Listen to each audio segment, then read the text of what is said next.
Zaynab onamiz hech qachon o'zining otalarini, padari buzrukvorlari bo'lgan Muhammad sallallohu alayhi va sallamning gaplarini yolg'onga chiqara olmas edilar.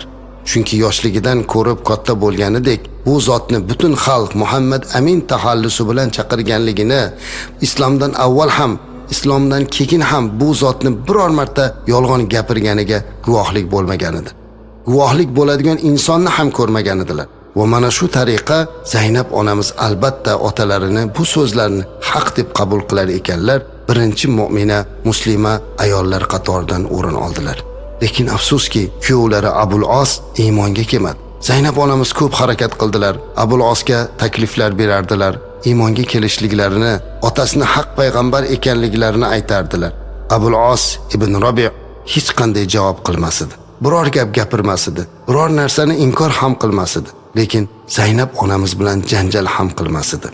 Kunlardan bir kuni Abul Os Zaynab onamizni oldilariga kelib, "Bugun Ka'batullohni oldida otangizni Muhammad sallallohu alayhi vasallamni ko'rdim.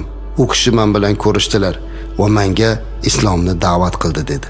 Bu gapdan xursand bo'lib ketgan Zaynab onamiz, "Nima bo'ldi? Qabul qildingizmi?" dedilar. Abul Os ayollariga qarab, "Bunday qila olmadim. Odamlar orasida meni ota-bobosini dinidan yuz o'girib, ayolini yo'liga yurib ketibdi deyishlaridan qo'rqdim" dedi. Ha azizlar, ayni mana shu fikr, ayni mana shunday o'ylash juda ko'p odamlarni Rasulimiz alayhisolatu vasallamning yo'lidan qaytarib turardi. Bunday johilona fikr Abul Osni ham chetlab o'tmaganini guvohi bo'lyapmiz. Zaynab onamiz ko'p gapirdilar, hattoki Abul Osga qarab, "Allohga qasam ichib aytamanki, otamni yolg'onchi qila olmayman. Allohga qasam ichib aytamanki, u kishi siz va qavmini bilgandek sodiq va amindir" dedilar. "Nega qabul qilmaysiz?" Abul Os uzr so'radi, qabul qila olmasligini aytdi. Lekin bu oila yana yashashda davom etardi. Islomda ilk davrda azizlar, musulmon bilan mushrikni oila qurishini taqiqlaydigan hech qanday topshiriq kelmagan edi, oyatlar yo'q edi. Bu keyinchalik musulmon bo'lgan odam aslo mushrik va kofir bilan oila qurmasligi lozimligi haqida oyatda aniq hukmlar keldi. Shuning uchun Zaynab onamiz Abul Os bilan birga yashaverardilar. Ammo Zaynab onamiz bir necha marotaba turmush o'rtoqlariga iymonni qabul qilishlikni da'vat qilardilar. Lekin Abul Os doim yuz o'girar edi.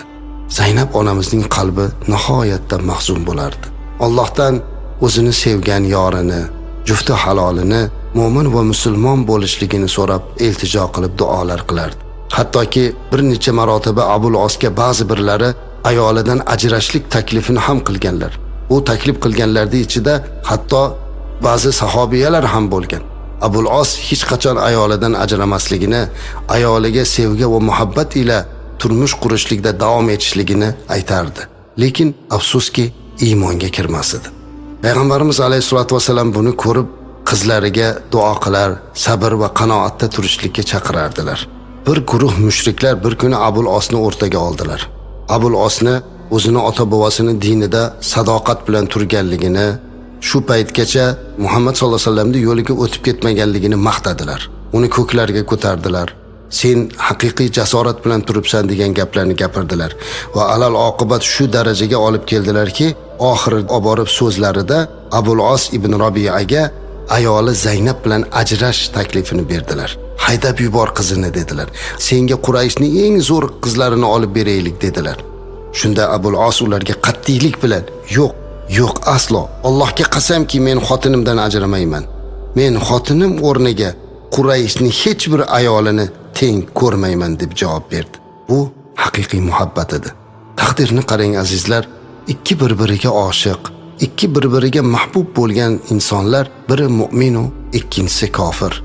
Birini qalbida ayoliga bo'lgan muhabbat va sadoqat, ikkinchisining qalbida turmush o'rtog'iga bo'lgan muhabbat va vafo va shuning bilan birga uni mu'min va musulmon bo'lmaganligi uchun achinish hissi chulg'ab olgan edi. Ayniqsa payg'ambarimiz alayhisolatu vasallam 622-milodiy sanada hamma sahobalar bilan birga Makkada kofirlarning zulm istamlari ko'payib ketganligidan, mushriklarning zulmlari ko'payib ketganligidan, o'lim xavfi kelib qolganligidan Allohning buyrug'i ila payg'ambarimiz alayhisalom Makkani tashlab chiqib ketdilar. Ana o'shunda qizlari Zaynab onamiz Makkada qolib ketdilar. Abul Os Makkadan Zaynab onamizni chiqib ketishligini unamadilar. Hatto Zaynab onamiz o'zlari ham kelib, payg'ambarimiz alayhissalatu vassalamdan eri bilan birga qolishlikka ruxsat so'radilar. Rasulimiz alayhisalom ruxsat berdilar. Zaynab onamiz eri Abul Os bilan qoldilar. To'g'ri, uyda iymoni yo'q bo'lsa-da, vafoli yori bor. Zaynab onamizga yaxshilik qilar, dushmandan himoya qilar, ko'nglini ko'tarardi. Lekin azizlar, Zaynab onamizni shu holatini bir tasavvur qiling. Zaynab onamiz o'sha mahalda onalardan ayrilgan edilar. Hadicha onamiz olamdan o'tib qolgan, uni ustiga payg'ambarimiz alayhisolatu vasallam ham Makkadan ketgan. Zaynab onamizning singillari, qo'mi qarindoshlari hammasi ko'chib ketgan, yolg'iz o'zlari qolgan edi. Uyda-ku eridan zulm ko'rmasa-da, tashqariga chiqqanda kofirlar qo'llarini bigiz qilar, mushriklar masxara qilar, o'tgan ketgan ayollar haqorat qilar edilar. Lekin Zaynab onamiz hammasiga sabrla, matonatla turardilar. Nima uchun? Eriga, jufti haloliga bo'lgan sadoqat. Bizni qizlar, bizni kelinlar, bizni opa-singillarimiz ham erga vafoda turishlik, erini yelkadosh bo'lib himoya qilishlikda Zaynab onamizdan o'rnak olishlari kerak. Har qancha jabr, har qancha zulm ustam bo'lsa-da, oilam buzilmasin deb mana shu joyda sabr qilib turdilar. Ammo Abul Os doimgidek chiroyli muomala qilar, yaxshi e'tibor qilar, lekin iymonga kelmas edi. Ayolini o'zgarib qolganligidan, avvalgidan ko'ra boshqacha bo'lib qolganligidan Abul Osni o'zi ham hayratlanib yurardi. Doimiy tinmasdan faqat Allohga sig'inishlik, otalari Muhammad sallallohu alayhi vasallam payg'ambar ekanligiga iymon keltirishga targ'ib qilar, chaqirardilar. Lekin Abul Os buni qabul qilmadi.